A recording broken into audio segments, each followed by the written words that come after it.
A laptop in the closet. There's a laptop sitting in Ethan's closet right now, 3 generations old, with a dead battery and a sticker half peeled off the lid from a company that no longer exists. He hasn't opened it in 2 years. He also hasn't thrown it away. And if you ask him why, he doesn't really have a clean answer beyond some objects end up carrying more of a story than they should. That laptop was issued to Ethan on his first day at a well-funded logistics startup, the one he left a stable corporate operations job to join.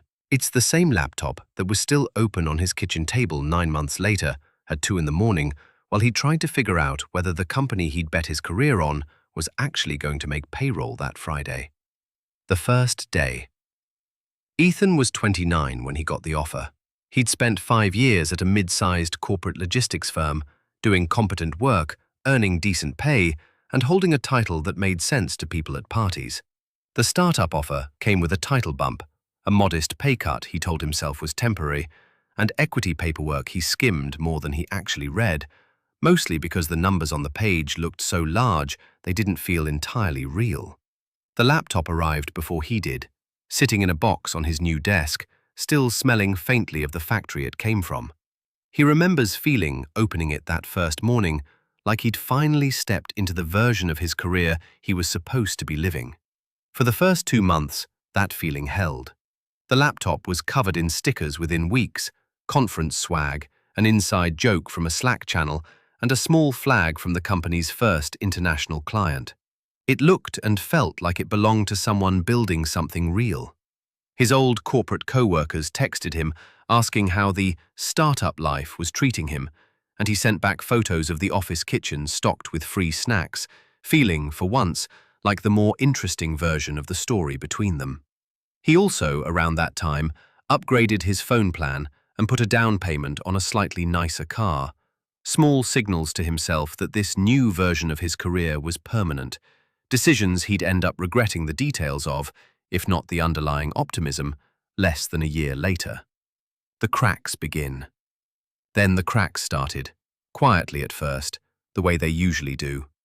A payroll email that arrived 4 days late with a vague apology about a banking transition. A VP who left abruptly with no internal explanation, his Slack account deactivated within the hour like he'd never existed. Ethan kept working. The laptop kept opening every morning, same as always, but the meetings on it got shorter and vaguer, and the roadmap slides stopped having dates on them, replaced with soft phrases like targeting Q3 pending resources, that meant, in practice, nobody actually knew. By month 7, it is clear the company was in real trouble, the kind that isn't fixed by a good quarter. Funding that was supposed to close had quietly fallen through, something Ethan only pieced together from overheard hallway conversations rather than any actual announcement. 2 rounds of layoffs happened in 6 weeks, and Ethan survived both, which felt less like relief and more like being handed extra weight each time, since the same amount of work now belonged to fewer people, and the people who remained stopped making eye contact in the kitchen the way they used to, like everyone was quietly doing the same math about who was next. A co-worker Ethan had gotten close to, someone he used to grab lunch with most days, was part of the second round. She found out over a video call that lasted 4 minutes and texted him afterward just to say she was locked out of her email already. He remembers not knowing what to say back and eventually just sending her a coffee gift card, which felt inadequate the moment he hit send, but was also the only gesture that occurred to him at the time. 2 in the morning. Month 9 is the 2 in the morning kitchen table scene. The company missed payroll by 3 days, quietly. No formal announcement, just a text from a coworker asking if Ethan's direct deposit had landed either. It hadn't. He sat there with the laptop open to his banking app, doing math that kept landing on numbers he didn't like. His rent due in 6 days and a car payment due in 9, wondering if he'd made an enormous, expensive mistake leaving a stable job for a title and a sticker-covered laptop that might be worthless in a month. He didn't sleep much that night. He remembers the specific sound the laptop fan made, a little too loud, a little too constant, like it was working harder than it should have needed to for the amount of actual work happening on it by then. He also remembers, oddly specifically, that he ate cereal standing over the sink at 3 in the morning because sitting down felt like admitting how long he'd been awake. How it ended. The startup folded completely 11 months after Ethan joined. Not dramatically, no press release. A short all-hands call, 40 minutes, mostly logistics about final paychecks and health insurance cutoff dates. He was asked to keep the laptop, since nobody was coming to collect it, and there was something almost insulting about that small kindness, like being handed a participation trophy for a season that ended badly. He closed the lid that day and left it untouched for a long time. Not because he chose to move on, but because he no longer needed anything from it. What the job market did next. The part of the story that is rarely told is the part that feels less satisfying than either the rise or the collapse. Ethan went back to corporate work afterward, at a firm smaller than his old one, and had to sit through an interview where a hiring manager asked, not unkindly but directly, why he'd leave a stable path for something so obviously risky. There's real research on exactly that reaction. A study looking at hiring patterns found that former startup founders and early employees received roughly 43% fewer callbacks than candidates without that background, and the gap was even wider for people whose startups had visibly failed. The market doesn't just shrug off a failed venture on a resume. It quietly penalizes people who don't fit the usual profile, at least on the first pass, before anyone has had a real conversation with them. Ethan sent out over 30 applications before that one interview turned into an offer. More than he'd ever needed to send at any point in his corporate career before the startup. Rebuilding. Ethan took the corporate job anyway, at a lower title than the one on his old business cards, swallowing a version of pride he didn't know he had until he had to hand it over, and spent about a year rebuilding, doing competent, forgettable work. The laptop now retired to the closet because the company issued him a new one on day one. A clean one, no stickers, no history, which felt appropriate at the time. He kept his head down that first year in a way he never had before, avoiding the kind of ambitious side conversations that had gotten him excited about the startup offer in the first place, mostly out of a residual wariness he couldn't quite shake. The pivot nobody planned. The part that actually changes the shape of this story is quieter than either the rise or the collapse.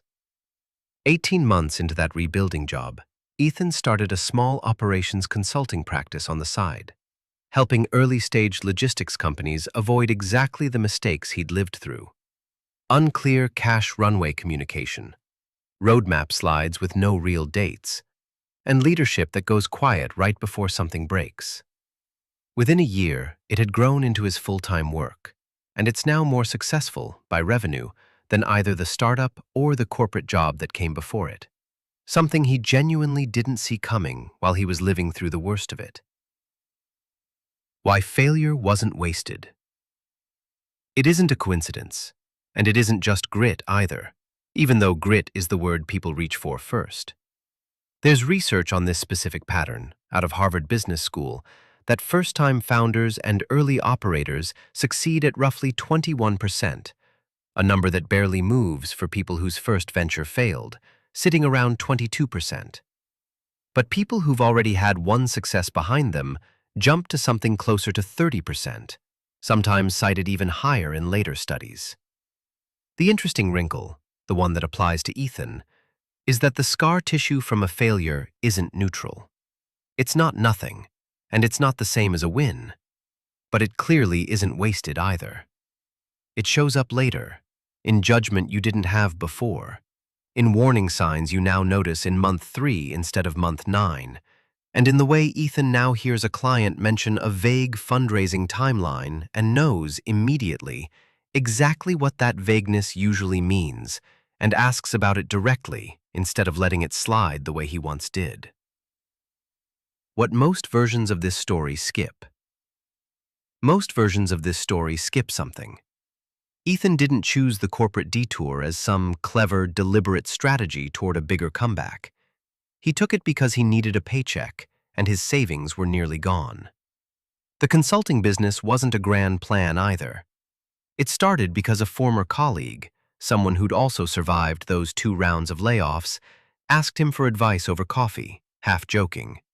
And Ethan realized halfway through that conversation that he actually had something valuable to say, something he'd paid for the hard way and hadn't yet found a use for.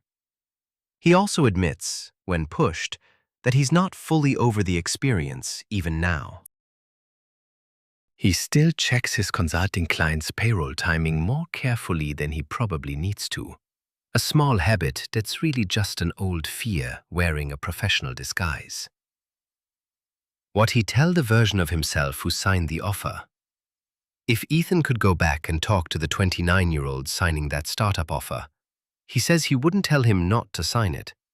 That surprised me when he first said it. What he'd tell him instead is narrower. Read the funding stage before you accept. Ask direct questions about runway in the interview instead of assuming it's rude to ask. And keep an emergency fund separate from the one you'd normally use for a corporate job. Because a startup's bad month can arrive with almost no warning at all, unlike a slow, visible decline at a larger company. He didn't know any of that at 29. He knows all of it now, mostly because of what the laptop in his closet cost him to learn. The laptop today. The laptop is still in the closet. Ethan says he'll probably get rid of it eventually, once it stops feeling like it belongs to someone. For now, it sits there, closed, battery long dead, still wearing a sticker from a company that no longer exists, next to a business card box from the job he took right after, from a title that felt, at the time, like a step backward instead of the ground he'd eventually build the rest of it on.